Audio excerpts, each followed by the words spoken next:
Hi friends, आज मैं आप लोग को बताऊंगा 10 idioms for all competitive exams. ये इडियम्स जो हैं जो कुछ परीक्षाओं में पूछे जा चुके हैं, जो आप लोग के बहुत ही इम्पोर्टेंट हैं। आइए देख लेते हैं इन 10 इडियम्स के। इसके पहले हम दो लाइन को कुछ देखते हैं। पहले हम दो लाइन देख लेते हैं। सितारे मिलेंगे बदन पे वर्दी सजेगी, ये कुछ दिन की मेहनत बहुत कुछ कहेगी। सितारे मिलेंगे बदन पे वर्दी सजेगी, ये कुछ दिन की मेहनत बहुत कुछ कहेगी। इसीलिए आप भी मेहनत करते रहिए इन सितारों के लिए। चलिए हम आते हैं अपने पहले क्वेश्चन पे। हमारा पहला इडियम्स है to keep one's fingers cross. इसका मतलब क्या होता है? आप देखिए, कभी कभी हम कुछ जब किसी को विश करते हैं तो अपनी हम उंगली को कुछ इस तरीके से क्रॉस करते हैं। कभी कभी हम अपनी उंगली को कुछ इस तरीके से क्रॉस करते हैं, ऐसे करके ऐसे हम कुछ करते हैं और ऊपर से इन अंगूठों को ऐसे सटा देते हैं।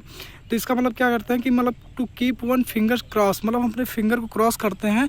इसका मतलब ये हुआ कि हम किसी के लिए, किसी की अच्छाई के लिए कुछ विश कर रहे हैं। तो इसका मतलब क्या होगा कि आप लोग अगर जो कहीं आ गया to keep one fingers cross, मतलब फिंगर क्रॉस करने की बात आई तो आप लोग तुरंत टिक लगाएंगे wishing good for somebody, wishing good for somebody.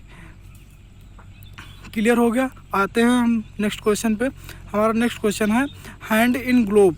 Hand in globe, अब आप देखिए, हैंड इन ग्लोब, हैंड मतलब हाथ होता है, आप लोग सब जानते हैं। ग्लोब मतलब होता है दस्ताना। अब देखिए, जो हाथ का, जो हमारे पंजे का और जो दस्ताने का रिलेशनशिप होता है बहुत क्लोज होता है, क्योंकि जो दस्ताना होता है हमारे पंजे से एकदम चिपक के होता है। इसलिए हैंड इन ग्लोब मतलब क्या होगा? क्लोज रिलेशनशिप, मतलब क्लोज रिलेशनशिप आप कह सकते हैं या क्लोज फ्रेंडशिप कह सकते हैं। मतलब जो रिलेशनशिप इनका होता है बहुत क्लोज होता है, तो इसलिए हैंड इन ग्लोब कहीं भी आएगा तो आप लोग क्लोज फ्रेंडशिप कर सकते हैं। आते हैं अपने नेक्स्ट क्वेश्चन, क्वेश्चन नंबर 3 पे। हमारा क्वेश्चन नंबर 3 क्या है? Rise from assess. राइज मतलब आप लोग पता है कि राइज मतलब होता है उठना। फ्रॉम एक प्रीपोजिशन है जिसको हम से या कई माध्यम से हम लिंक कर सकते हैं, ये हम आपको प्रीपोजिशन में बताएंगे। और एसेस मतलब क्या होता है? कड़, कड़ होता है, मिट्टी होता है, या यूँ आप कह सकते हैं कि राख होता है।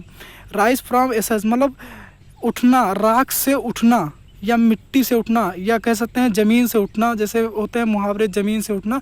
इसका मतलब ये हुआ कि बहुत, to rise from low position, मतलब अपनी दीनहीन अवस्था में, मतलब उसकी पूरी, मतलब गरीबी से उठना या अपनी पूरी लो पोजीशन से उठना।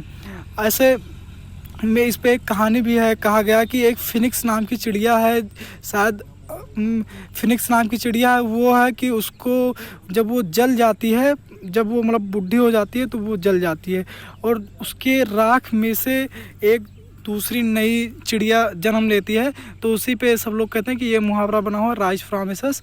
तो आप ऐसे मान लीजिएगा, राइज फ्रॉम एसेस मतलब दीनहीन अवस्था से ऊपर उठना। आते हैं अपने नेक्स्ट क्वेश्चन पे। हमारा नेक्स्ट क्वेश्चन है टू डाई या डॉग डेथ।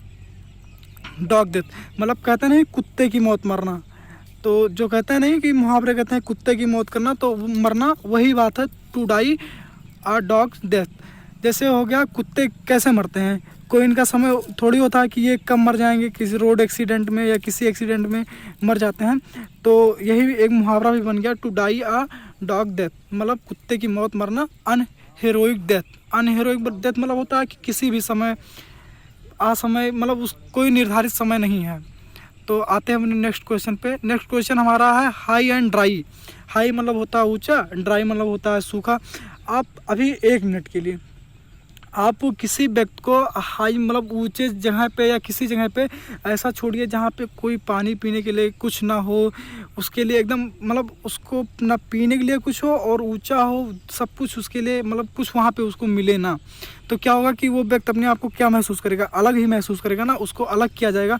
जैसे अब इस समय हमारे यहाँ जो बीमारी चल रही है कोविड-19 कोरोना वायरस, इसमें क्या होता है? इसमें मरीज़ को क्या किया जाता है? आइसोलेट कर दिया जाता है, हाई मतलब अलग कर दिया जाता है। तो उस मुहावरा है हाई एंड ड्राई मतलब आइसोलेटेड, आइसोलेटेड होता है। आते हैं हम नेक्स्ट क्वेश्चन पे अपने।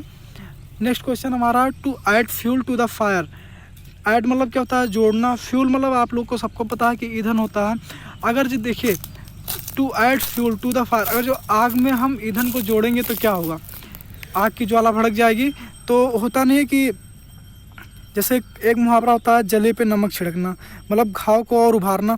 तो यही है to add fuel to the fire, मतलब क्या होता है कि किसी के गुस्से को भड़काना, टू इंक्रीज एंगर, मतलब किसी के गुस्से को भड़काना। आते हैं अपने नेक्स्ट क्वेश्चन पे। हमारा नेक्स्ट क्वेश्चन है एप्पल ऑफ डिस्कॉर्ड। डिस्कॉर्ड मतलब क्या होता है कि जड़ होता है, या ये विरोध भी मान सकते हैं। एप्पल ऑफ डिस्कॉर्ड मतलब होता है विरोध या झगड़े की जड़ भी मान सकते हैं।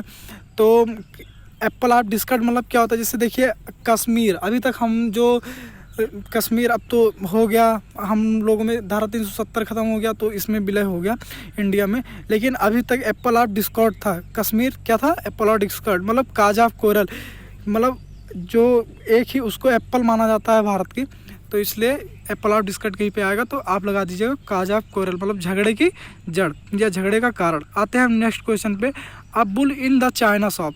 अब देखिए अगर जो ये क्वेश्चन कई बार पूछा जा चुका है एग्जाम में, इसमें क्या है, a bull in the China shop.